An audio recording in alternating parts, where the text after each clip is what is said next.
right, yeah. We'll be in touch.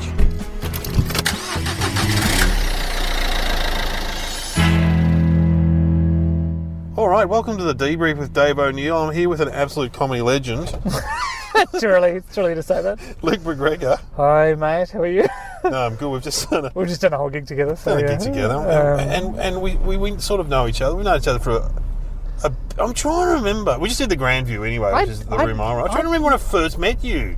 I do this on this podcast. Sometimes I have a really clear idea. I can't remember. Seals and I talk about this sometimes as well. Celia Piccola, another good comedy legend. No, I remember where I met her. Someone nearly hit me. I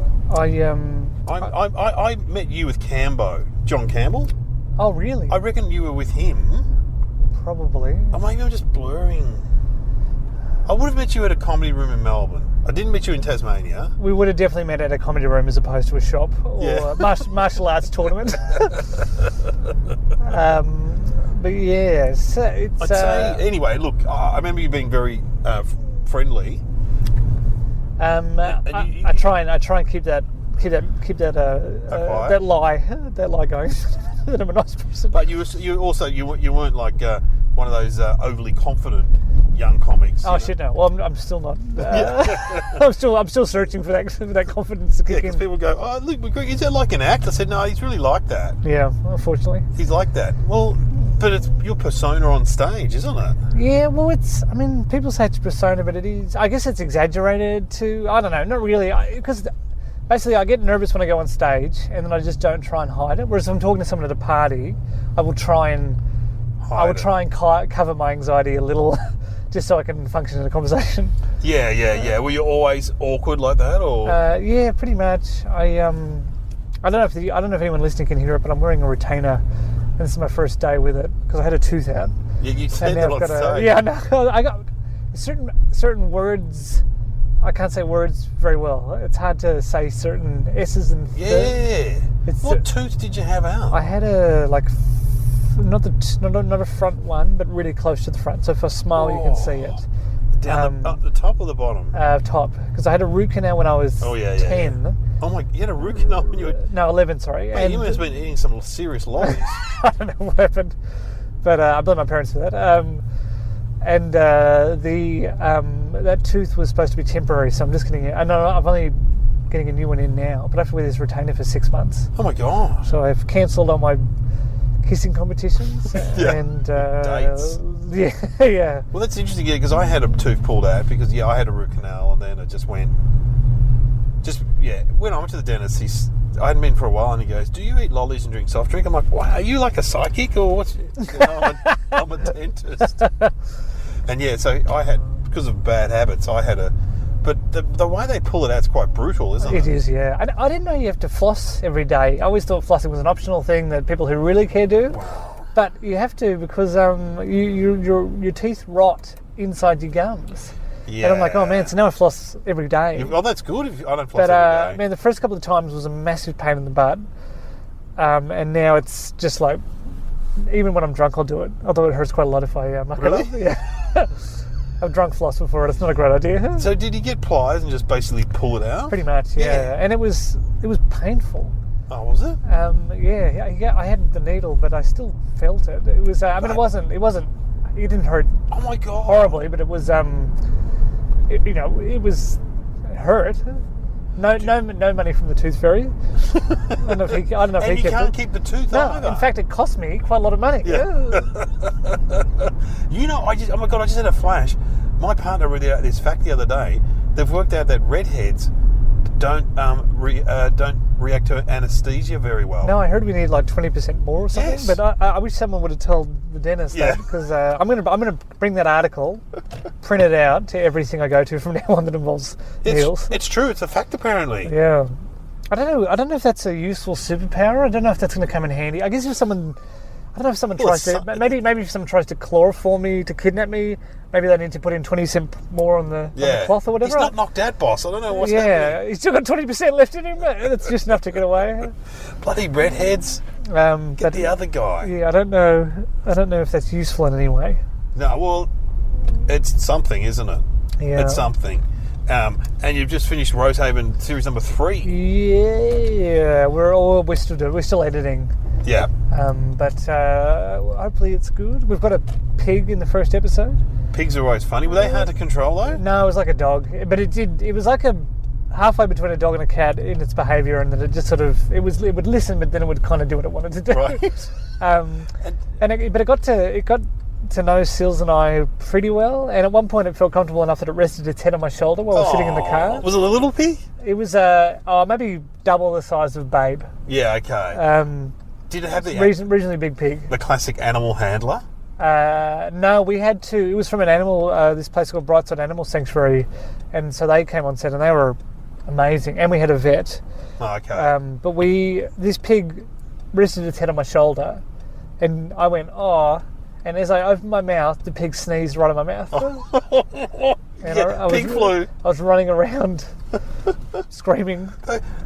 Those guys that handle animals, they're a breed of their own. They have this thing called the zoo comes to you in kinders and schools. Oh, right. And this dude just turns up with cages with possums and stuff in them. They just lets them rip it? Yeah, and this one that I went to when my son was in kinder, he's like, oh, this is like I got a crocodile. And he had like an elastic band around his snout to stop him snapping. and some kid goes, how sharp are his teeth? Really sharp. And he ran his finger along it, and then he drew blood. Oh, and then the crocodile started going to a frenzy, and the lucker band broke, and he's like, ah. Oh, shit. Yeah, it's pretty. There's no crocodiles though in your. No, there's no. Just pigs. Not until next season. Did you ever watch Croc College? It's like Australian Idol for people who wanted to handle crocodiles. Oh no, I never did. Oh my god, it's still one of my favourite shows to this day. It's Croc College. Amazing. Yeah. No. I'm happy to go on podcast just to plug Croc College. Croc College must be a 6-part ABC show, I think it was. Oh. And I absolutely fucking loved it. It was so good. Oh, sorry. Is there swears on your podcast? Yeah, you can swear. Yeah, people do swear. It was so good. When you go to Tasmania, is it intense? Because you're from Tasmania. Do your parents turn up, like, to have a look?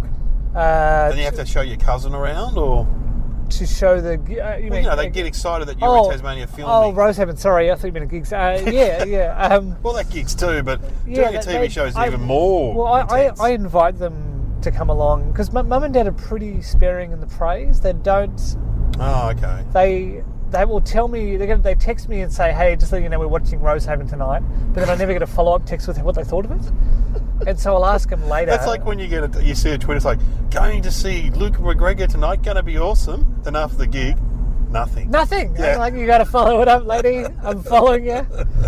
I favorited your tweet. I'm obviously, I care. It's hard. It's So I've told them, I said, you can either text me that you're going to watch it and then send a follow-up text, or don't text me. I don't want the text to say I'm watching it and then no follow-up text. Because then I asked them at Christmas, you never sent me a text what you thought. And then they go, of what? Rosehaven. Oh, it was good. It was good. I'm like, all right, well, upward inflection. Yeah. But surely, do they get fame in their community that they're your dad's a real estate agent, isn't he? Yeah, they have.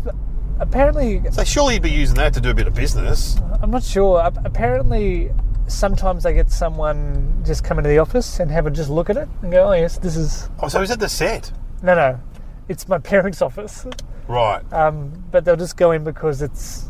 Luke McGregor's dad's... Parents' office. It's weird. So that... because people go to the Rosehaven office and take a photo, but there's been like maybe 2 people because they have the Rosehaven poster on the window. Oh wow! And they go, oh, this must be Luke McGregor's mum and dad's office. Yeah. And they go in and they see your mum or dad and go, are you? Yeah, and they just walk out again. Luke McGregor's mum and dad. But no, I don't think I'm well known enough to warrant. It hasn't really changed things. No, okay. They don't really get asked that much. I don't think. I think Dad occasionally says, "Oh, my son can MC a gig for. I can get your mates' rates." And they're the worst gigs you ever horrible. do. They're always horrible. And your parents always ask like they're doing you a favour. Yes. Oh no, I've done gigs for my parents. I did my nana's church auxiliary. Oh, nice. Which was the big one. There was a woman playing the piano, like roll at the barrel, and they're all old at church, and I was very inexperienced too. I've been doing comedy like 2 years. Oh, brutal. It was brutal. And I hate bumming in front of my parents because as soon as I do though, like I remember the first mum actually used to walk out halfway through my gigs when I started. She wouldn't stay for the whole thing. She'd just walk out because she was felt too nervous for me. So sometimes she'd walk out just as I was walking on. Other times she'd leave during the set if it wasn't going well. It was brutal. I'm like, Mum, I can see you leave. You can't. You just got to stay for the gig. Either don't come or stay for the whole thing. Was that in Tasmania? We should do that? Tassie. And because in Tassie, at least when I started, you have to write new material every time. So because there's only a few rooms. Yeah, so at the time there was only really one, and so we were gigging and just coming up with new every time. And you know what it's like with new. You have to bomb a couple of times before you really get it in, get it right. Of course. And that's why I do the room you've just done, the Grandview. I host every week. Yeah. And I do new stuff, and and also, but it's been great for developing material. I was going to say, you get a new show every year out of it pretty much. Well, yeah. Yeah, if I worked harder. How much time do you spend writing for the next... No, not enough. A little bit in the pub before you get off? Yeah. Seriously, I was on my phone today, and my partner's going, you spend too much time on your phone. I said, I'm trying to work out jokes. Yeah. And then her mother, who's a big fan of mine, goes, yeah, he's got to get it right in his head. You know, and he stands up for me. And I'm like, yeah, I'm trying to, because I talk about this. I was talking to Dave Hughes about this today. He said there's a comic, I can't remember who it was, who sits down every day and writes. And I said, yeah, Jerry Seinfeld does that. And he's like, yeah, but we should all be doing it. And it's true, we should, but I don't do it enough. Yeah, I heard Jerry does it like an office job. Yeah, which is a good idea. I did try and do that for a little while, but it's It didn't work? Oh, it does. It does work, but I just, life gets in the way, and I play video games and you don't do it. Yeah, play video games. See, I don't play video games, but I'll clean up a house or have you been to this chicken shop, Super Tasty Rooster? Yeah. Are you a fan of chicken? Man, I had it tonight. Oh, you had it tonight? Yeah. I had half chicken and chips with gravy. Oh, it's a good chicken shop. Because I got this sort of kind of... It's hard for me to speak at the moment. I said, because you're thin. I said half chicken tiff, and he got me half a chicken, and then I said no, I went. I had to revise my order, but it was. I love that place. It is a good chicken shop. Yeah, it's an excellent chicken shop. But you must be a healthy eater though. No, because you're not fat. No. I measured it the other day because I wanted to start a Get Fit program. And I was 25.4% body fat, I think, or something like that. And I've heard anything over 25 is a problem. Yeah, right. I feel like average, I think, I'm making these. I can't remember the numbers, but like really healthy is like 15 and below. And average is between, I think, 15 and 25 and 25 and over. And I'm over 25 now. Have you done the BMI thing? I did that today. Is it the body mass index? Yes. But that's all over the place, isn't it? Because it's if you're a really muscly guy, or then you're still going to be over BMI. Well, neither of us are big muscly guys. No, but so no, I'm not. I don't eat that healthy. I've been trying to. What's the fittest you've ever been in your whole life, do you think? Probably in my 20s. When I met my partner, I weighed 88 kilos. So to put that in perspective, I weigh like 104 now.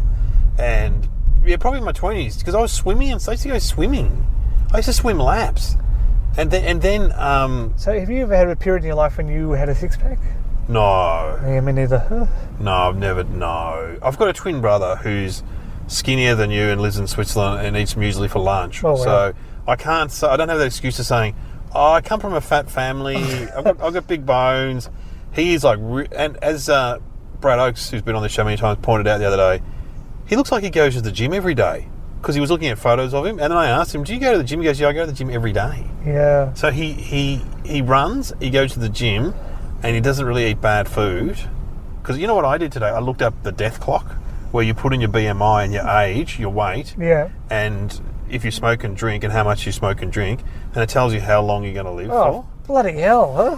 And then the death clock. The death clock. Has it got a skull or something? Yeah. And then you can actually buy a death clock and put it by the side of your bed. Oh I'm going to get one. And then so I'm going to live till another 30 years, till I'm 83. You're killing it.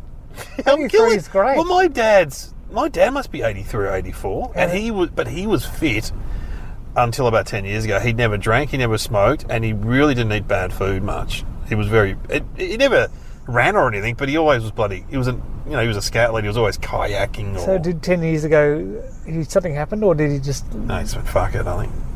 I think once I got to about 75, I'd be like, I'm going to start having some donuts. Yeah, he just sort of... I'd definitely do all the drugs. Oh, yeah.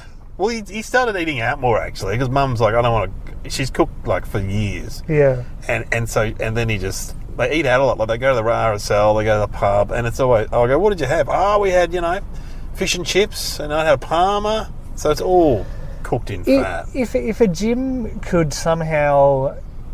Like, if I could have a day in, like, the perfect body and go, wow, this is amazing. I can jump really high, I can run really far, I'm not getting tired, then I'd probably be more inclined to get fit. But it's this sort of... Yeah, repetition? This, just like being able to feel what it feels like to be super fit for once. Yeah, because I heard a podcast... Because we go to the... I don't know what being super fit feels like, so I don't really know what goal... So to go for 3-6 months to the gym every day, I don't really know what I'm chasing, I don't know I don't know what the prize is. I heard you on... Must have been Adam Zwa's podcast, 10 Questions, and you were talking about getting fit. You were really trying... That must have been a few years ago. I talk about it a lot, but I haven't... Gideon, the comedy festival. Yes. I had a bet with him once that if I got a 6-pack... if I didn't have a 6-pack by the time the festival rolled around, I'd give him $100. And I didn't have a 6-pack. So you gave him $100? I gave him $100. I don't even know if he accepted. He said, no, you just go get a 6-pack. So he was very supportive. But I'm pretty sure I'd give him $100. Yeah. But what would be the point of having a 6-pack? Well, then you'd have to take your shirt off to show people. Well, that's what I do. I do it all the time. What you do, I think, this is what I... Because as you know, my housemate's Tommy Little. And he'd have a 6-pack. He does have a 6-pack, and I'm pretty sure whenever he pulls his jumper off, I'm always very conscious of making sure my shirt stays down. When he's, but so how hard does he work on his body? Tommy's taking jumpers off all the time, and his shirt just rolls up. There's the body, rolls back down. He's doing it on purpose. I don't think he's that. No one's that hot. How much does he work on his body? Oh, Tommy does something pretty much every day, even if it's just half an hour of a run or something. Right. He's always doing something. And it's not necessarily that he's got that good a diet, but he's just always chipping away at the gym, and his diet's pretty good. Yeah. So it's enough to maintain a good bod. I think if you get to that level, there's a motivation to stay at that level. It's harder when you're fat and you're just like, well, I might as well just have those chips because I'm not going to be Tommy Little. Or do you want to start coaching each other? Day? We could make a pact 6 months from now. Yeah, well... Take before and after photos. I should lose weight. You know when I lost all the weight when I broke my leg? Man, I couldn't eat anything. But if you're 83 on the death clock... I'm going to be 83, yeah. That's what I mean, like... How much older do you want to get? How much more do you want to be around for? Like, how much? My dad's still very active, so he could easily live another good 10 years at least, having a good standard of life. Well, Mrs. Marsh in our in Rosehaven is Nola must be a... The actress? I think she's around. She's in her 80s. Oh, she's very funny. And she's hilarious, and she's really switched on. So yeah, I guess as technology gets better, maybe we can get some bionic limbs or something at some point. Yeah, it's the robotic limbs. Oh my god! And so, why did you get into comedy? Because you're obviously you've got like what they call funny bone. So you're a funny person. Thank you. You're a naturally funny person, but it would have taken a while. Correct me if I'm wrong. For you to be funny on stage, it'd take a while to tap into that you were, you know what I mean, that you do now. I had a run where I had a really good time the first gig, and then the second gig I got a lot of laughs again, and then the third gig, and then maybe for 10 gigs after that I just bombed. I couldn't work out why. Yeah. Because as soon as I had to start putting together material, and this is my first gig wore off. Yeah, right, yeah. Then I started to bomb badly, and then I slowly started to... Get better again. Yeah, almost to the point where I've been chasing that first gig ever since. Yeah, right. Was the material different, or...? No, I just... I didn't care because I'd never done comedy before, and so it was just a fun thing to try. I was drunk. Someone had pulled out of Raw Comedy. That's right. You were in Raw, yeah. So I was. I'd had a bit to drink, and someone didn't show up. So I said, "Could I take their place?" Because my housemate had entered, and I knew I'd always liked making people laugh in social situations. Yeah. But yeah. So that first gig, I didn't care at all because there were no stakes, I guess. Didn't matter if I didn't go well because I just didn't do it again. Yeah, exactly. But after that, I started to care, and then I became. It stopped being as fun, and it's taken me years and years and years to get back to the point where I do care, but I'm just as relaxed as when I first got That's up. the secret. That's what someone said. You've got to look like you don't give a fuck, but you really do. You do, because you do. You know, and you're amazing at it. You look relaxed whenever you're on stage, and you look like you're enjoying yourself. Yes. I pretend. Yeah. But generally, I do enjoy myself. It's going well. It's enjoyable. Yeah, it's but you have I've seen you turn rooms around that other people haven't gone well in because you give off a vibe of this is fun. Yes. So the audience follows your lead. Yeah. I've learnt that over the years. Yeah. I would go to gigs and get angry on stage occasionally, and it just never works. Yeah. It never, there's a lot of those bad gigs that will make you angry. But yeah, I just pretend I'm having a good time, even if it's not that great. Yeah, it's I remember Tom Ballard did something that I laughed my ass off at. He was doing this bit of material that every time I've seen him do it, it kills. And it was a really tough crowd, and the crowd weren't laughing. And Tom Ballard at the end of the joke goes, "You know what? Sometimes you're wrong." Yeah, it was so good.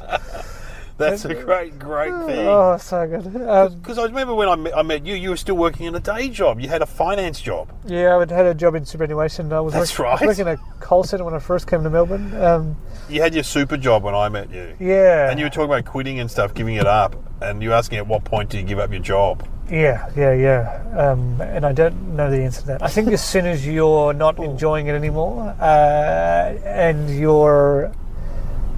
Well, you've got to be doing enough in comedy, or at least earning some to quit your job. I wasn't at the time. I was earning less than $5,000 a year in comedy. Yeah, wow. And but I knew if I didn't quit now, I never would. Yeah, okay. And take the plunge. And I got lucky. I got Utopia not long after that. Oh wow! But there was a period there for about 6 months where I wasn't working and didn't have any money coming in. And I thought I'd absolutely done the wrong thing. Is that where someone told me that you would turn up to do Utopia in your suit and you'd see people from your old job? Yeah, because when I quit, I said I'm going to do comedy, and then Utopia, because Working Dog is so secretive, I couldn't tell anyone what I was doing. So they would see me show up, because Utopia filmed in the building across the road from where I used to work. So I would show up at Utopia set, and I'd be walking around with a lunch break with a business with the same clothes with a lanyard and the same clothes I used to wear, and like you don't. And I'm like, well, they go, what are you doing? I'm like, I'm filming something. They go, bullshit, you just got a fucking job across the road.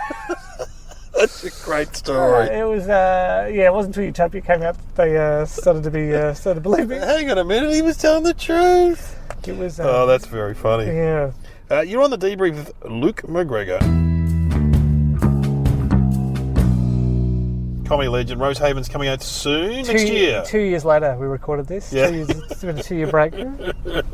So you've done like a documentary series, Lukewarm Sex, which was very funny. Oh, thank you, mate. You're an accomplished stand-up, and you've done a sitcom. What else would you like to do in comedy? I mean, that's pretty. For most comics, that's a pretty good. That's already a lot of good things, isn't it? That you've done.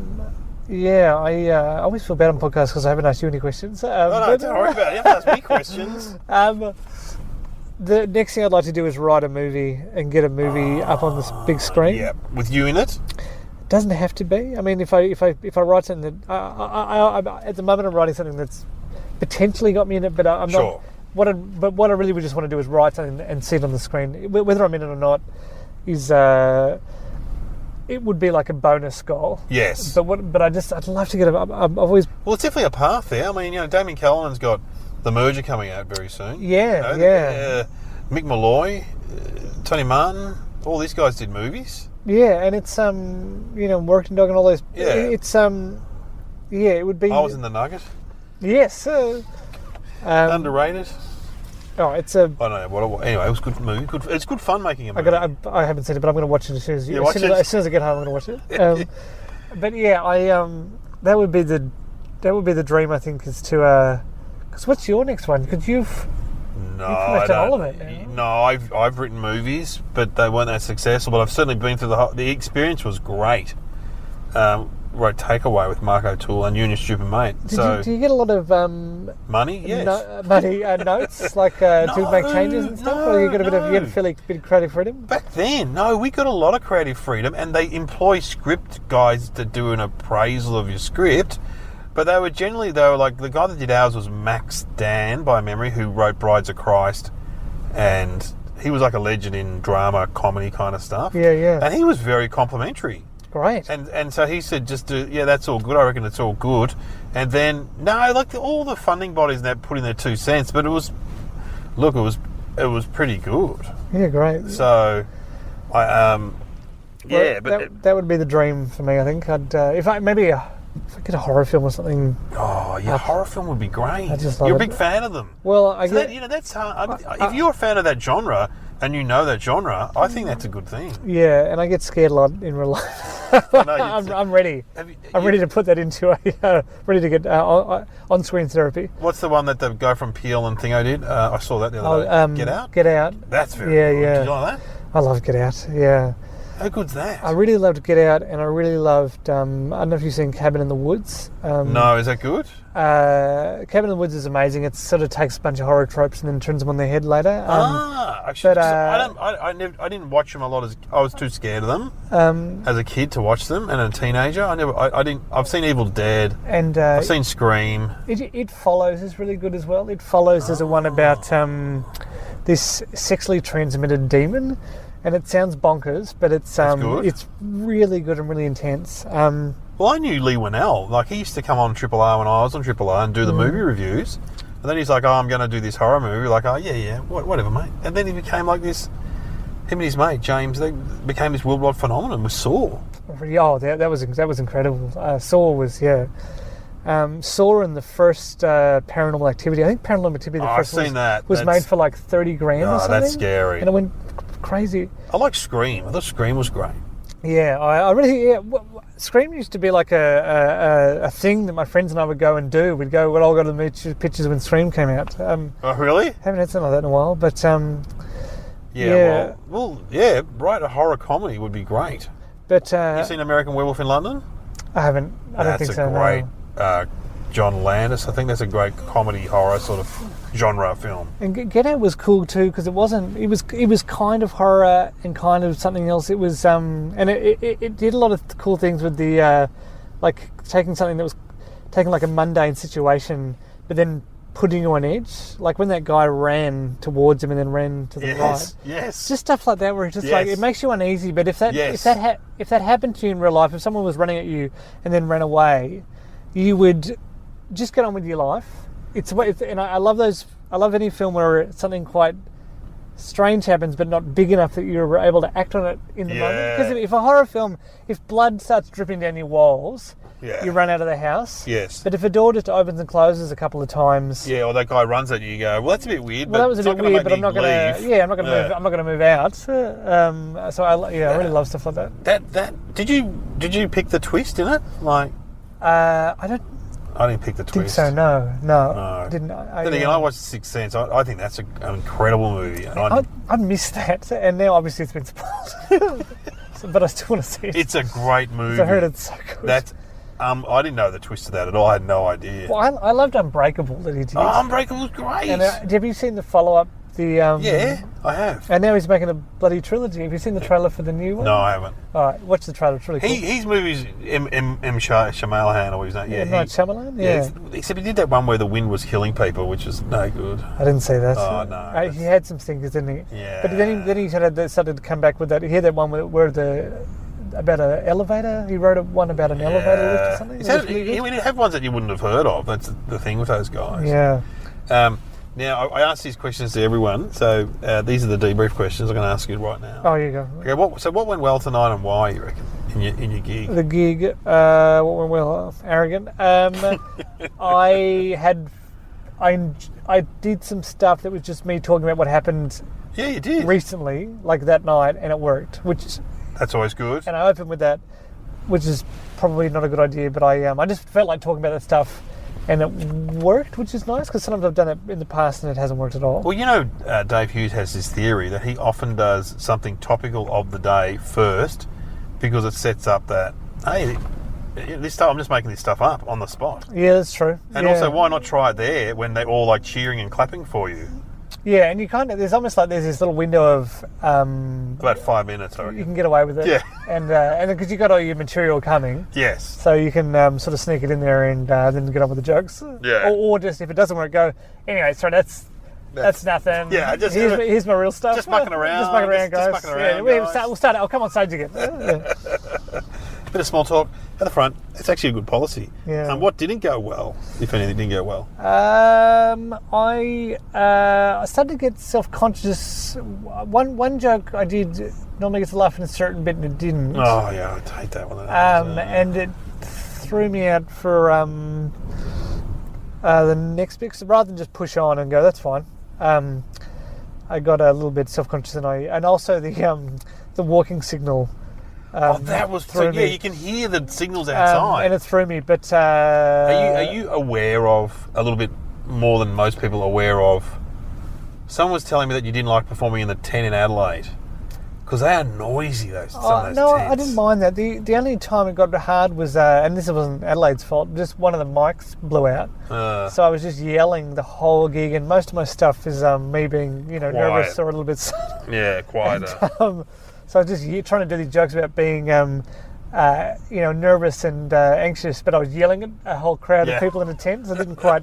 The juxtaposition wasn't quite. It'll good. work. But yeah, no- but you can when you're on stage at the Grandview Hotel, you can hear the. That often happens to me. You can hear. Doo-doo-doo-doo-doo. You're like, oh Yeah, God. oh yeah.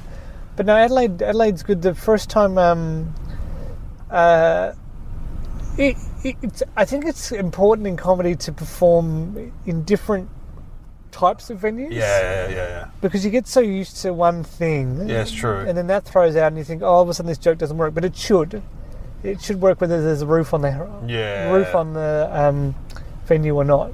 Yes. Or whether it's got walls or material. Yeah. You're right. But if you're definitely in a confined space, it's better.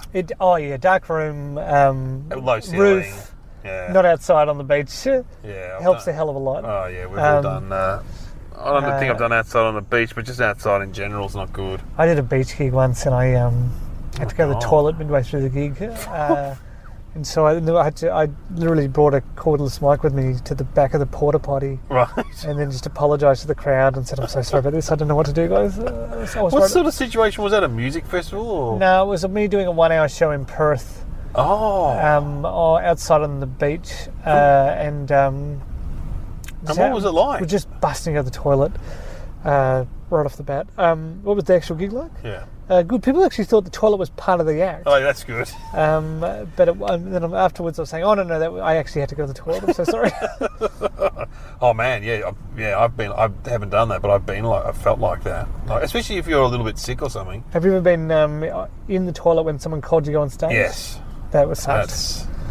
That's brutal. That's bad. I did that at a uni gig, and I was in the toilet, and I came out, and the MC was cross, the crowd were cross, and I bombed for 20 minutes. Great.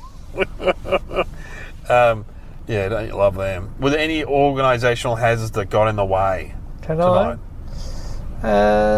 No, it was Pretty fine. smooth, They were really, pretty actually. Pretty smooth. Pretty smooth. I like that you got a keyboard on stage. And I don't really play.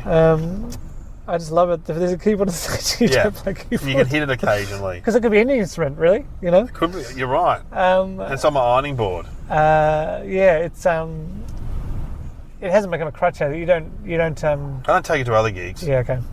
At that gig, I sometimes play it when I do a bad joke and I just start hitting the keys. I can't really play. I should learn. Sometimes when I'm learning new, if the joke doesn't get a look, me looking at the notepad with a weird look does. Yeah. The problem is that I end up with a 5-minute set that's all based on me bombing, and Going, it's like, well, this is a whole waste of time. I can't use any of this.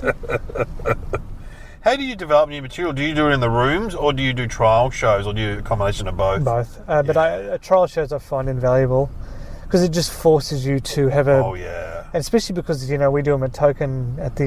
They've got a great little theatre space downstairs in their offices. If your management's in the room with a bunch of people they organise for you, that really puts pressure on to write some stuff. So I find trial shows really useful, just for that reason, in that if you feel like you're letting down someone else if you're not ready for them. Yes. Whereas if you just go to a gig, they're not paying you, and you got to do 5, it's just sometimes I write on the tram on the way there and I'll be like, oh, whatever. So trial gigs are good to have. Yeah, you're right. They put the pressure on. And how can we do better next time? That's the last question. Oh, man, nothing. Nothing, exactly. I had a good time. You've given me a lift home. I think the whole thing is overall very good. Overall been a very pleasant experience. Good stuff. Well, thanks for coming on the podcast. No worries, mate. And keep your eyes out for Rosehaven. And Luke will be doing festivals next year, will you? I don't. You don't know? I don't know. Yeah, because you've got so much work. Doing a sitcom is so full on, isn't it? Well, it is, but if Rosehaven doesn't get a 4th season, I will just be unemployed next year. Yeah, right. So, but I kind of wouldn't mind that just to sort of push to maybe do something else. Yeah, right. Yeah, sure. Otherwise, I feel like I'm doing Rosehaven, and it's an awesome pattern that I'm like. Well, it's sort of what I dreamed of doing when I was working in a call centre. Of course. But it still feels like I'm stuck in a rut a little. I wouldn't mind maybe having Rosehaven and then maybe trying to do something else in between. Yeah, but get fit and do an action movie. Get a 6-pack. Yeah. Do an action film. Thanks, Luke. Oh, and you get fit too, so you can be in it. We can be buddy cops or something. Oh, I love that. Yeah. But I can just be the fat cop, surely. No. Just the fat bloke. Get Tommy Little as your mate. I'll be the boss. We'll get Tommy to get fat. Yeah. So you can play the fat bloke, and you and I will be the fit guys. What happened to you, Dave? I'm getting fit. I'm in Luke McGregor's action movie. Man, I'm going to cast you now, so you start getting fit. Give me a year's run up at least. It might not get up, but and if not, I'll send my twin brother. But he doesn't really speak English that well anymore. I don't speak English on a daily basis. Somebody says to me. Okay, I speak French. All right. Well, I'll try and work with that transatlantic accent. Well, we'll help it'll sell it. It'll help it sell overseas. Yeah, we'll get an overseas sale in Switzerland, France, even. They speak French there. Luke McGregor, thanks again. Thank you, buddy. Thanks for being in my movie. Yes, no problem. I'm looking forward to it.